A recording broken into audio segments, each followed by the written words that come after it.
Hallelujah. Hinirang tayo ni Kristo upang mamungang totoo bilang mabubuting tao. Hallelujah. Hallelujah.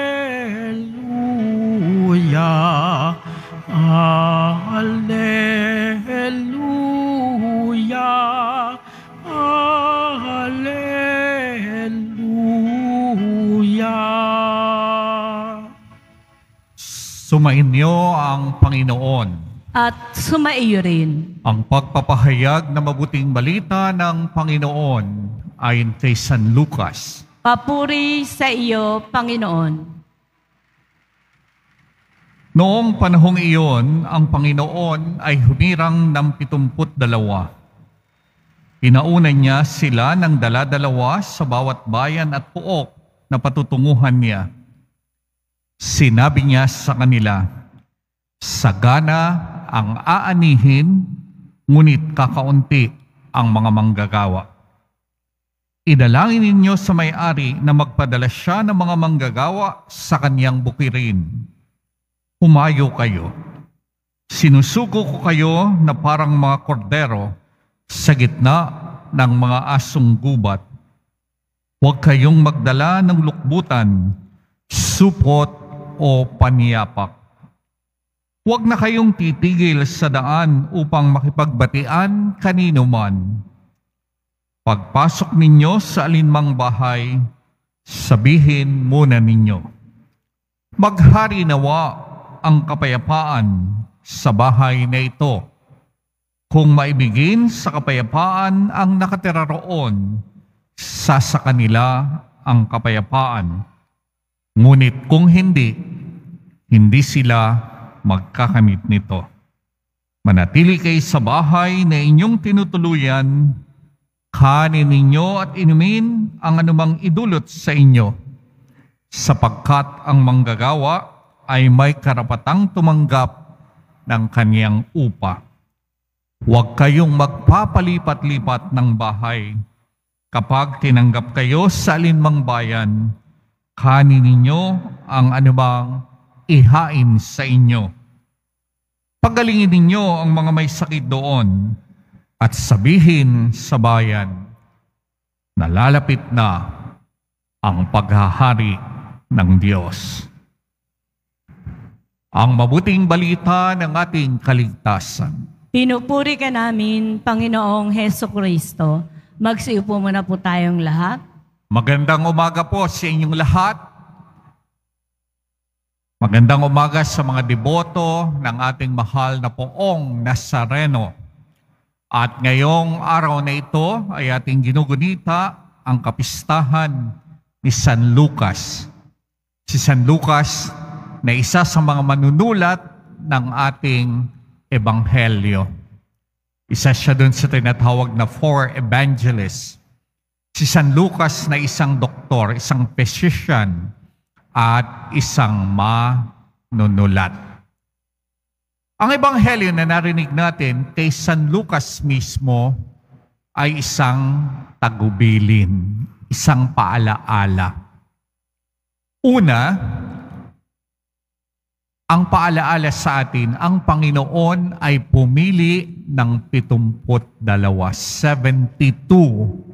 at sinugo niya sila na dala-dalawa. Bakit kaya dala-dalawa? Pwede namang isa-isa nang mas makarami sila. Kung 72 sila and they were sent as 72, then they can be sent to 72 nations. So kung 72 hinati, 36 na lamang. Meron pong karunungan ng Panginoon doon dahil ang kasunod na bahagi ng kanyang tagubilin ay makikita natin na isinusuko ko kayo na parang mga tupa sa gitna ng mga asong gubat, sa gitna ng asong gubat. Ibig sabihin, alam ng Panginoon na ang gampanin na kanilang kakaharapin ay hindi magiging madali. Kaya't ang nais ng Panginoon, merong magiging katuwang, merong makakasama ang bawat isa sa kanyang pagsusuko.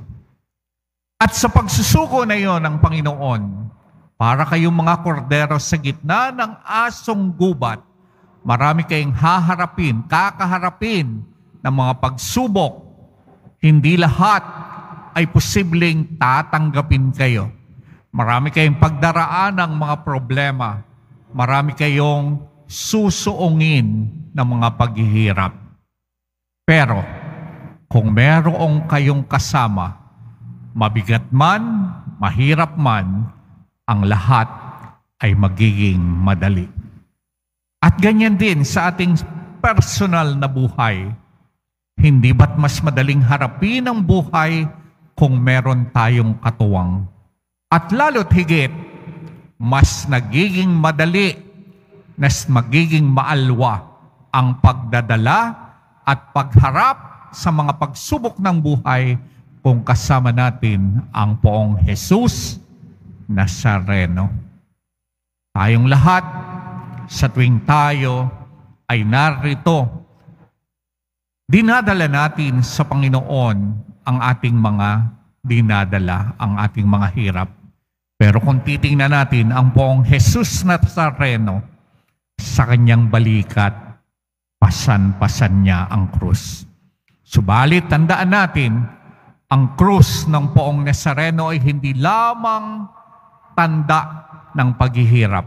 Kung hindi dahil sa krus na yan, tayo ay naligtas. Tayong lahat ay nagkaroon ng buhay na walang hanggan.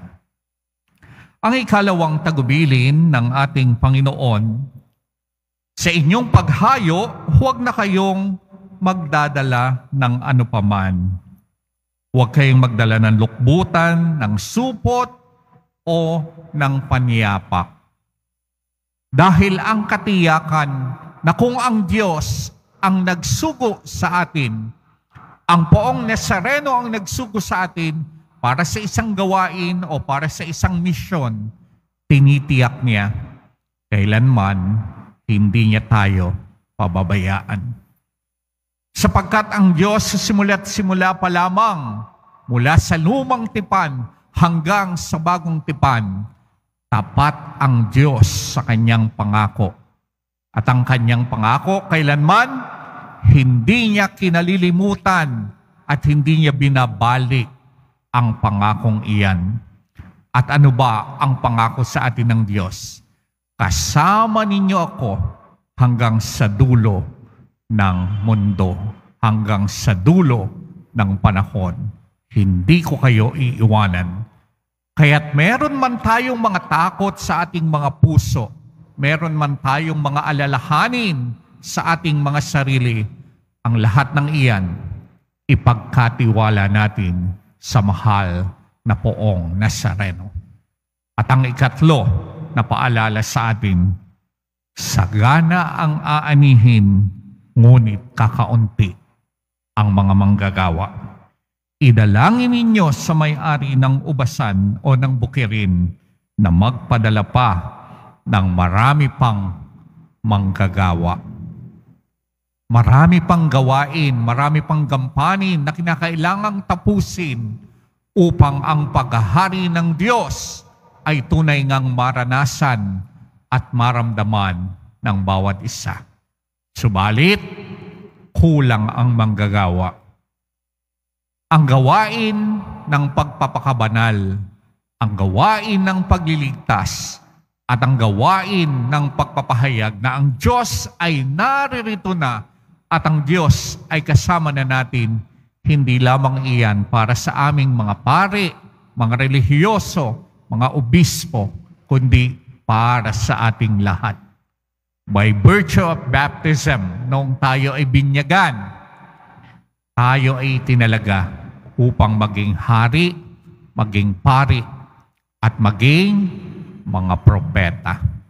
Ibig sabihin, meron tayong gampaning lahat bilang mga binyagan na maging kabahagi sa pagpapalaganap ng salita ng Diyos at upang ipadama sa bawat isa na ang paghahari ng Diyos ay naririto na. At lalo't higit, katulad ng pagdiriwang natin ngayon sa kapistahan ni San Lucas, tayo ring lahat ay inaaniyahan na maging mga martir at tagapagpahayag ng mabuting balita. Martir na tayo ay maninindigan at ipapahayag natin na tayong mga deboto ng mahal na Poong Nazareno ay handang ialay ang ating buhay para sa ating Panginoon. Besides, iyan ang ginawa ng mahal na Poong Nazareno. Inialay niya ang kanyang buhay para sa atin. Amen.